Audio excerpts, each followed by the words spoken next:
You know, if you like the content, I'd like to ask you, if you like the content of the channel and the way this series is going, please subscribe and hit the like button down below. If you'd like to send some support to the channel, there's a link in the description box to my Patreon account. Thank you. So, okay, next up is a brand I never heard of before, Murom. Now, several people out there have made videos. One guy, I guess in New Zealand, said that these were softer than CCI. Okay, and the Russian primers, the only ones I ever seen were like Wolf and that for the steel cased ammo. And people said they were kind of hard and a little bit on the hotter side. But the one guy said he liked them, and there's another guy that said he's used these for years because these are the only primers that he can find. Okay? Or the only primers that were available. Let me get that open. Alright. Upon looking at these, they come in a, commercial style package. And I noticed there's, on a couple of the edges, there's that roughness again. And I believe what that is from is when the tool used to stamp out the little cups is dull. It kind of leaves a raggedy edge on there. So that's another thing you're going to run into, is not so much the overall quality, is during these shortages where they run their tooling, even though it gets dull, this is where you get into some quality control issues. Okay? And this one goes up into the feed tube real easy with no resistance. So the radius on the base of this is better. So that's a plus. So you guys using hand tools and that, probably this would work out well. Alright, I'm going to fill up my tube and then we'll start setting some primers. Okay, let's start seating primers.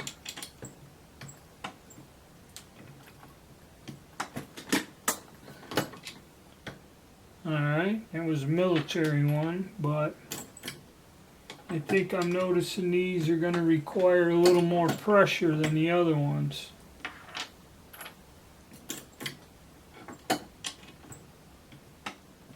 And by the way, these were about 70 some odd dollars if you watched the first video. But I'm noticing that these primers are needing a little bit more pressure to get in there.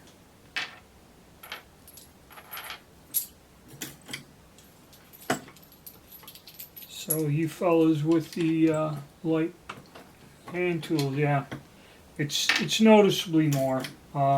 Some of the other ones, they would just glide up in there, but these here you can feel it to get them to seat. Gotta use a little bit more pressure in there. That one went up pretty good, but it's probably a worn out pocket.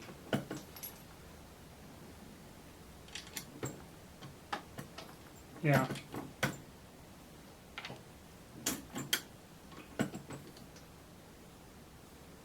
So far, so good. But yeah, these you're going to have to get a little more pressure in there. Like I said, a lot of this brass I've used more than once, so a lot of the pockets are worn, so that's where they'll glide up. But yet, I noticed that you got to give it a squeeze to get them in. See, I don't know if you guys all use uniform, the same brass, only once fired brass, or something like that.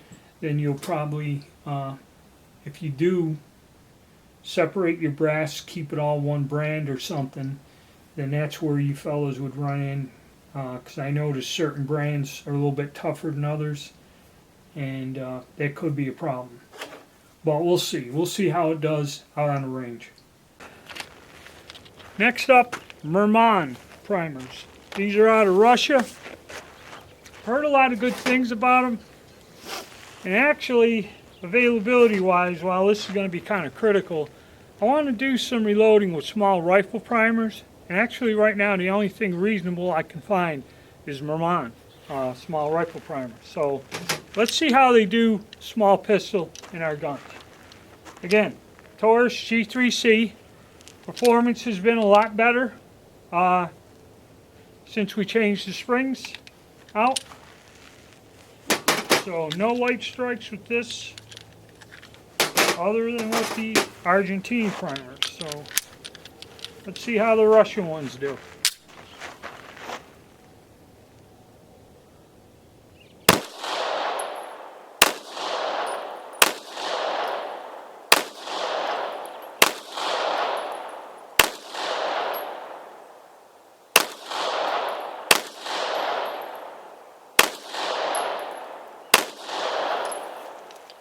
Okay,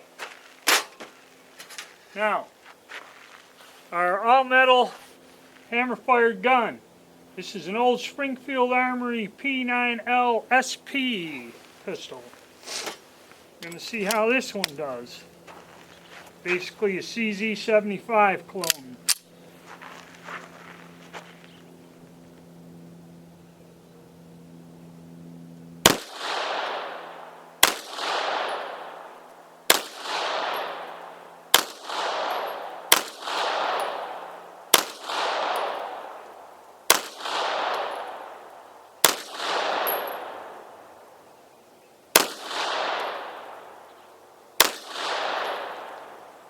That's accurate, depending on how I pull the trigger. So that's good. And again, our little Taurus Micro Compact GX4. So far, so good. This thing is only light striked once with the Argentine primers and has ate everything else since.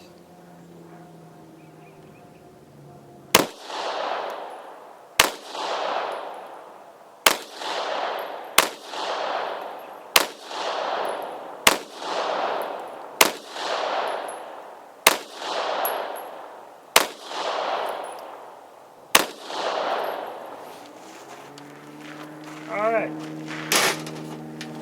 now for our full-size striker fired, I'm going to go back to the BRG9 Elite. Oh, looks like my battery's running out.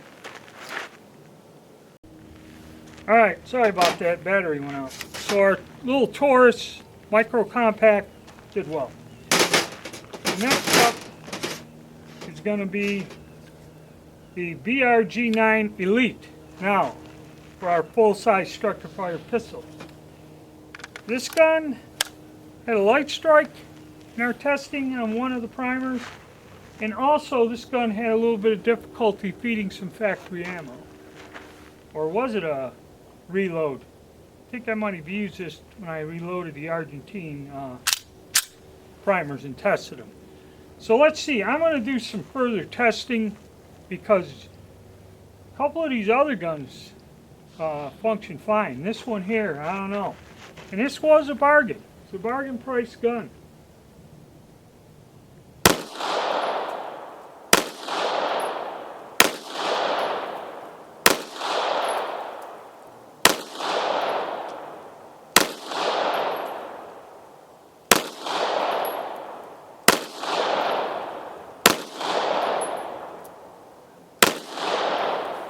Alright, I got through them.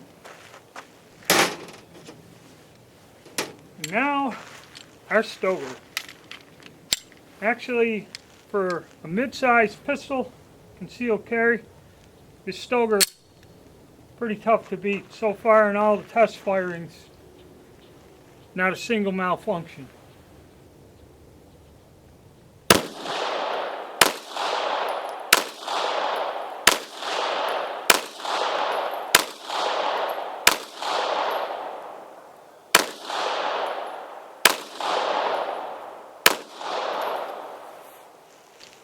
Alright.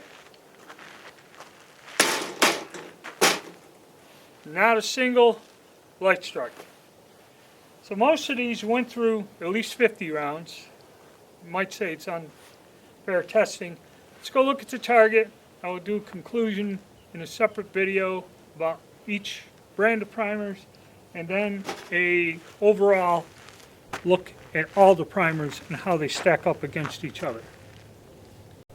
Accuracy wise, again, some of that may be me getting tired going out, but then again, we tore the hell out of it. So accuracy wise with all of these, I'm going to say, you know, I'm not off for rest, so they're good.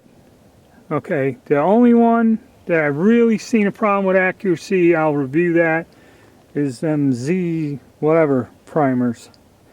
Those I don't think were giving consistent accuracy. And that's something I noticed with Turkish ammo. Alright, but there's a target, and that's our testing, guys. Thank you, and stay tuned.